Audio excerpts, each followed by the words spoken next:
Right, so hello and welcome back to Books and Things, and welcome to a very quick Booktubeathon TBR.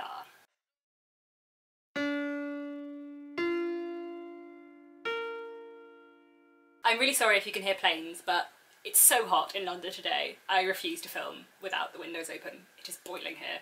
It is boiling. So, Booktubeathon is a yearly readathon on Booktube, hosted by Ariel Bissett and a few other people. I will link the Booktubeathon channel down below. This year it's running from the 30th of July to the 5th of August, and I've been umming and ahhing for the last 2 weeks about whether or not I'm going to take part, because obviously the first few days of it are still in Jane Austen July, but I have seen so many TBR videos go up and the Booktubeathon is always so much fun that I thought, you know, I would join in anyway. I may just double up on a few challenges. So let's get into the challenges and the books that I'm going to read for them. A lot of them are quite short, so hopefully this will actually be doable. The first challenge is to let a coin toss decide the first book that you'll read in the Booktubeathon. So I have 2 books to toss for these, but both of these I am going to read in the week regardless. It just depends on which I start reading first, and both of these are compatible with Jane Austen July, as I'm going to be reading it for the first couple of days in the Booktubeathon, and one is William Blake's Songs of Innocence and Experience. William Blake is a poet who is a contemporary of Jane Austen and someone I've had recommended to me a lot. He's one of Nick's favourite poets, and I know also that William Blake inspired Philip Pullman's His Dark Materials quite a lot, so I'm definitely interested to pick up this, and then also Sanditon by Jane Austen. I've been meaning to reread for ages. This book is not just Sanditon, but I will only be reading Sanditon. I don't remember Sanditon very well at all, and apparently there's going to be a screen adaptation of it next year, and I just, like a film, and I don't really know how they're going to do it because I'm not sure there's enough, so I'm quite curious to reread it now. So one or other of these, let's say heads and tails, and we will flip a coin if I know how to do that. It's tails, so I think that was this one.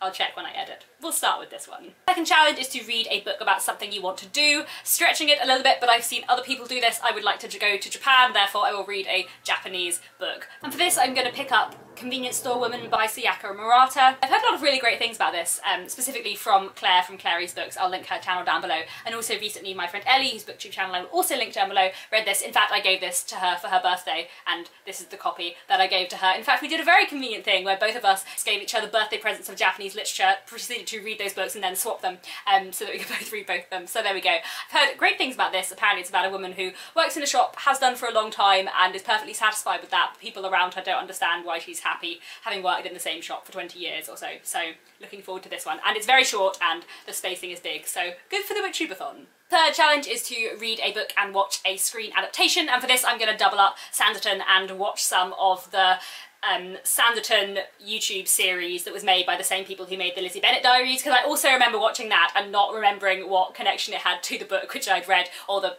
unfinished book which I'd read a little bit before. Sanditon, by the way, I feel like I haven't actually explained this in this video, is an unfinished novel by Jane Austen, and yeah, so I'll read that and I'll watch some of the adaptation and see if I can make sense of it, and also make sense of how they're going to make a film of it, because there we go.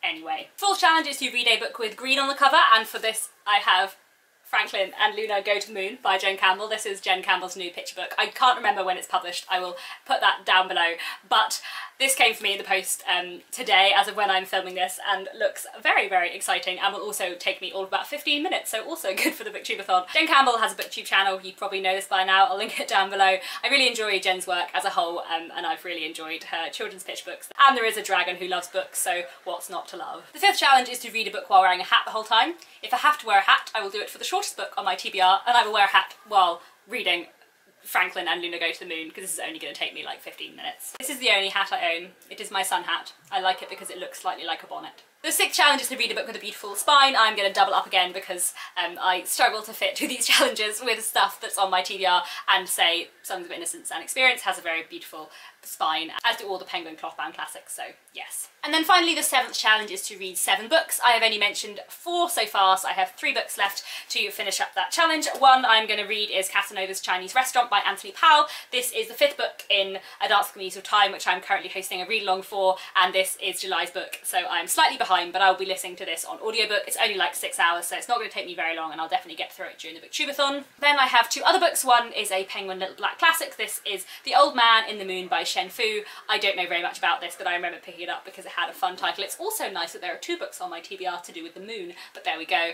It's a little black classic. I want to read some more Chinese literature, so hopefully I will enjoy this one. And then finally, actually the longest and most substantial book on my TBR that I know I want to read in the first week of August, and that is Radiance by Catherine M. Valente. I have heard a lot of good things about this. It comes strongly recommended to me, both from Weena Wonders, whose booktube channel I'll link down below, and also from my boyfriend Nick, who has been telling me to read it for ages, and told me that I had to read it in August and that I had had long enough to read it. So I'm excited to get to this one. I hear very good things. I also know that it does interesting things with structure, and like flicking through the book, it has lots of different fonts in. I believe it is set in a kind of alternate 1930s when they're in space. Are they on the moon?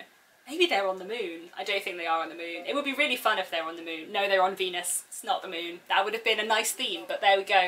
I think the heat is getting to my brain. Anyway, I'm really looking forward to reading this. I think it should be really, really enjoyable, and as it is by far the most substantial book on my TBR for the Booktubeathon, hopefully I will have proper time to dedicate to it. So there we go. That is a quick Booktubeathon TBR. I'm really looking forward to taking part in the Booktubeathon, and I'm really excited to get to all of these books. So yes, let me know down in the comments if you're taking part in the Booktubeathon and what your picks are for the challenges, and I'll be back very soon with another bookish video.